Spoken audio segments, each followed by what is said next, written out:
Imagine body का 60% ice ban जाए, फिर भी जिंदा हो, पॉसिबल है। एग्जाम्पल एइंग, वुड फ्रॉग विंटर में लिटरली फ्रीज हो जाता है। Heart temporarily stop, breathing stop, लेकिन बॉडी ग्लूकोज प्रोड्यूस करके सेल्स को आइस डैमेज से बचाती है।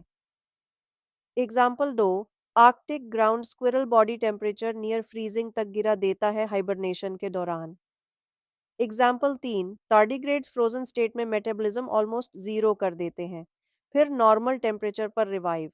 सीक्रेट वर्ड, क्रायोप्रोटेक्टेंट्स, ग्लूकोज या स्पेशल प्रोटीन्स जो आइस क्रिस्टल डैमेज प्रिवेंट करते हैं। नेचर ने सर्वाइवल के लिए एक्सट्रीम कोल्ड का भी सोल्यूशन डेवलप कर लिया है।